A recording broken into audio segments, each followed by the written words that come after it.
Orangy and Apply. In a village in the northeast of Scotland there once lived a woodcutter. He had a wife and daughter, and his daughter's name was Apply.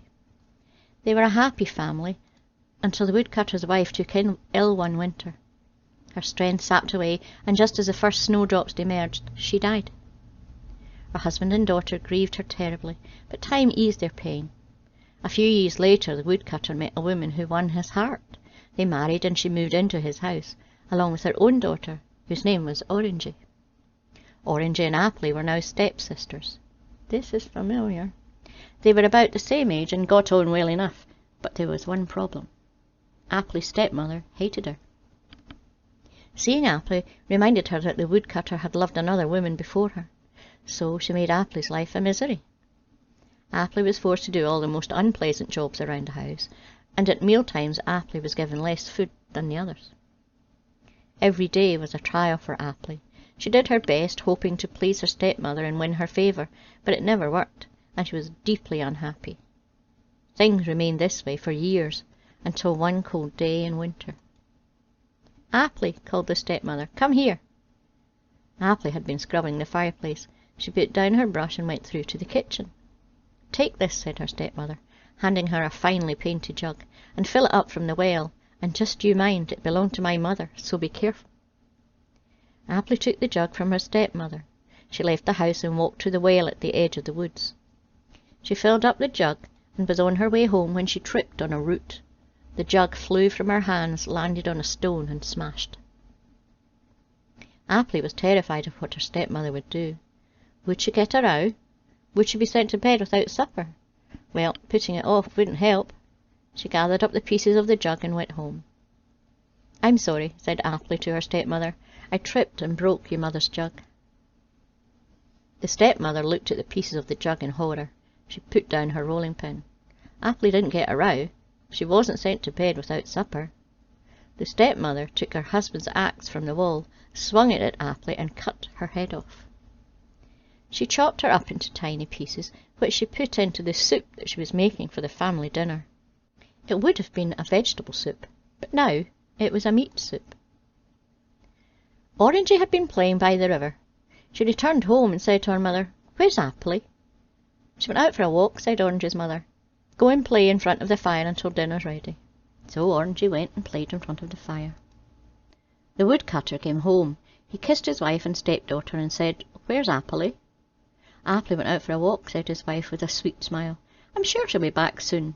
Sit down, the soup is almost ready." "It smells delicious," said the woodcutter. The soup was soon ready. Orangy, the woodcutter, and his wife sat down at the table to eat. Said the woodcutter, "this soup is wonderful.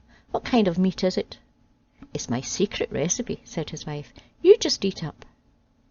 They were all happily chewing and slurping when a little bone floated to the surface of the woodcutter's soup. He dropped his spoon. The bone had a ring on it. It was Apply's ring. In that moment the woodcutter realized why Apply hadn't come home from her walk. He understood where the meat from their soup had come from. "You cooked her?" he cried in horror. "You killed Apply and put her in the soup?" "She deserved it," said his wife. "She smashed my best jug." The woodcutter was distraught. He ran to the outhouse to make himself sick, then sat down in front of the fire and cried. His wife sat at the table, calmly finishing off her soup. She even had seconds.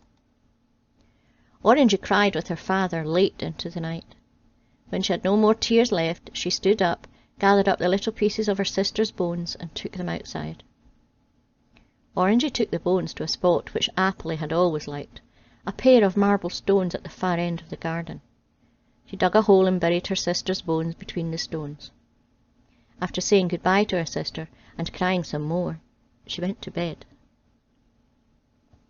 Later that night, as the moon shone down upon the village, the earth between the two stones trembled. From out of the earth came a milk-white dove, or a dew, as we say in Scotland. It hopped about, cleaned the dirt from its wings, and flew into the forest.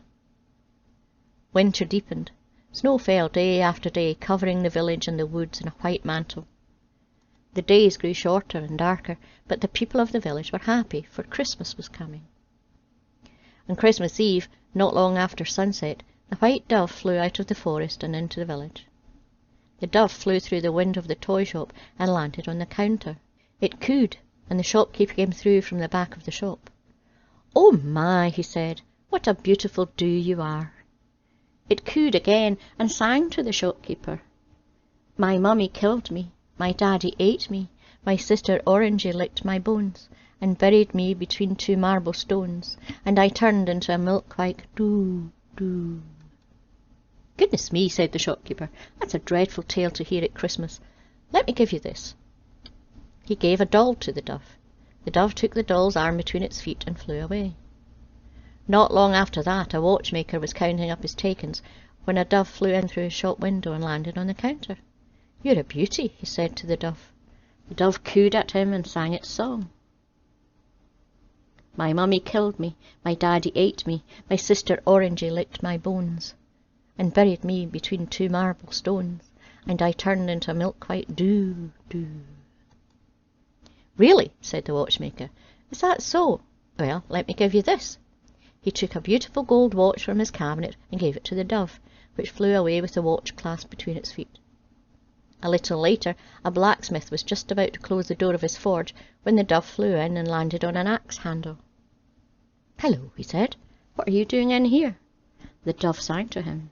"My mummy killed me, my daddy ate me, my sister Orangy licked my bones, and buried me between two marble stones, and I turned into a milk-white dew, dew." "That's an awful thing to happen," said the blacksmith. "Let me give you a present. That axe you're perched upon, it's yours." The dove cooed a thank you to the blacksmith. With a great effort it lifted the axe and flew away. Back in the woodcutter's house, everything was set for Christmas. Stockings hung from the mantelpiece, and a turkey waited in the pantry. The family sat in silence around the fire. There had been little joy in their home since Apply died.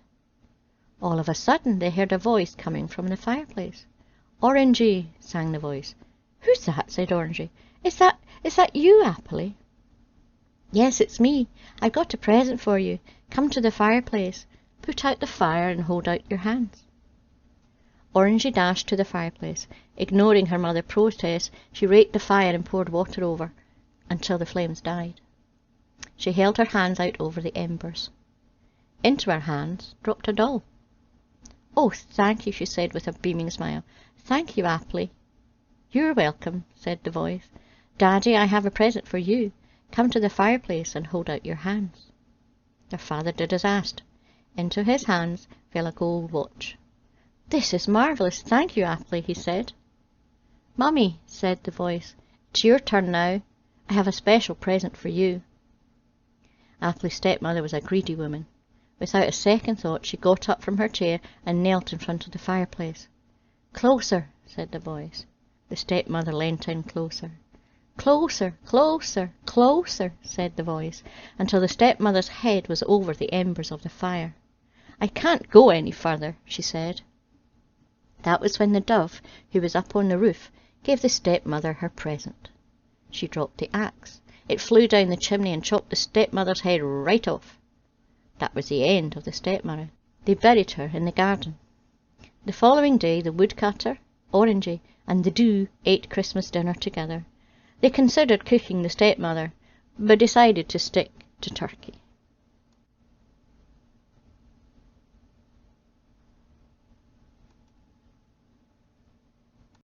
The end. Don't forget to like and subscribe and press the wee bell notification. And a huge big thank you to all my subscribers and patrons. See you next week. Bye bye.